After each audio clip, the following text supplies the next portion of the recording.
What's going on, everybody? It's JetsCentral coming back with some breaking New York Jets news. Now, nothing is official just yet, but by the words of Ian Rappaport of the NFL Network, he's reporting that the New York Jets and head coach Adam Gase are currently in discussions and on the verge of hiring former Browns defensive coordinator of last season and former Browns interim head coach of last season, Gregg Williams. And, Williams, he's not for everybody. I think that's saying it nicely. The way he coaches is really different from a lot of different coaches around the league. He curses a lot. He's extremely vulgar. He's in your face. He's loud. He's not afraid to take shots. He really pushes players to get better. He does that vocally. And, Williams has had a checkered past, right? Being a part of the New Orleans Saints bounty scandal, which is obviously unacceptable. But what Williams brings to the table, right? When you take a look at his past and you kind of close the book on it and say that was in the past, what's done is done, what's in the past is in the past. What he's done since then has been outstanding. His work with the the St. Louis Rams, LA Rams, whatever, was incredible. His work on the defense side of the football, that Rams defense was stout.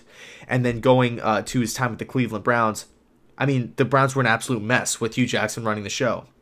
The minute Todd Haley and Hugh Jackson were fired, all of a sudden, the Cleveland Browns united. The defense was still playing great football. The offense was buying in. Everybody was buying into Gregg Williams. And like I said before, not everybody's going to love this hire. There are going to be NFL fans that hate this hire. There are going to be Jets fans that hate this hire because they don't like Gregg Williams. They don't like how he coaches. They don't like his overall morals and whatnot. But I feel as though one of the areas where the New York Jets have been lacking in recent history, in recent years, especially on the defense side of the football, and really, I guess you can make as a whole, a statement as the overall team as a whole, lack of killer instinct, lack of toughness, lack of physicality.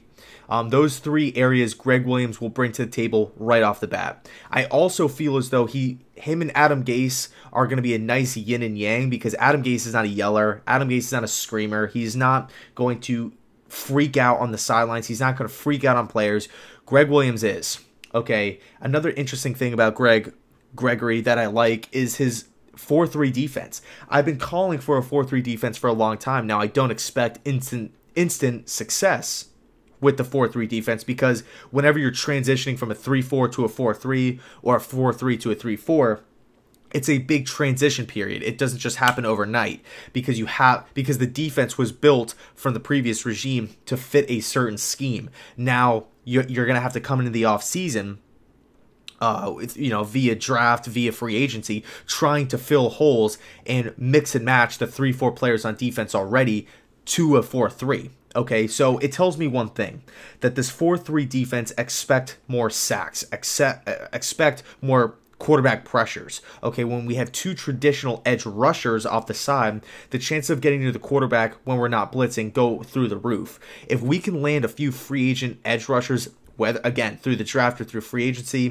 possibly Ziggy Ansah, a guy like DeMarcus Lawrence, who else? Jadeveon Clowney, Frank Clark of Seattle, D Ford maybe. When you can land edge rushers to get after the passer and we don't have to rely on blitzing the quarterback to sack him, that is an extreme luxury. Okay, and you could be asking yourself, well then hell, why haven't we been playing with the 4-3 defense this whole time? Well, you can make the argument 4-3 defenses are more for the natural athlete, right? Letting your great players be great, letting those guys go in one-on-one matchups and really just trying to you're betting on the fact that your players are better than the opponents, whereas in a 3-4 you're trying to out-scheme and confuse the quarterbacks. You have a lot more versatility in the box, right? What you want to do with your defensive linemen and linebackers, as far as rushing them, dropping them back into coverage and whatnot, and then also with the secondary as well. So, I definitely prefer the 4-3 because when you look at the free agency pool of candidates, especially on the defensive side of the football, there's a lot more players on the defensive side that fit the 4-3 as opposed to 3-4.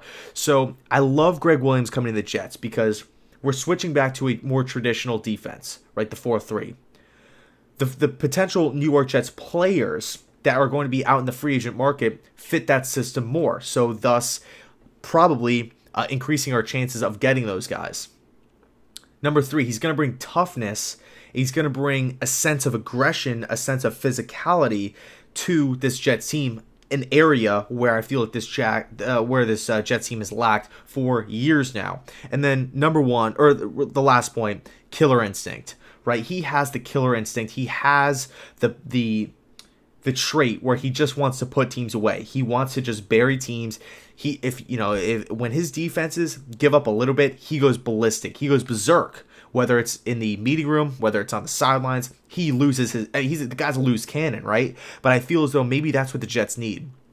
And pairing a guy up like Gregg Williams, just an absolute, just runs around his hair's on fire, next to Adam Gase, a guy who has been I've compared him to Todd Bowles, where he kind of stands in one spot. He doesn't really get too happy. He doesn't really show any emotion at all on the sidelines. He's not an in-your-face guy. Maybe those two personalities will be like a nice yin and yang, a nice balance of both worlds. So I love this move from the New York Jets, getting Gregg Williams in the building. All of a sudden, we're looking at the New England Patriots. I'll tell you what, Patriots, Dolphins, and Buffalo Bills, they're all kind of pissed off about this news because they know Gregg Williams' defenses, they don't play around. They don't mess around. They don't take it lightly. They never go in like a prevent defense and try to, dilly-dally around. Now, the one thing I will say about Gregg Williams is he tends to run the angel defense where you kind of have that one free safety playing way back. And during his time with the Cleveland Browns, it was Jabril Peppers. I didn't really agree with that. I feel as though you need to have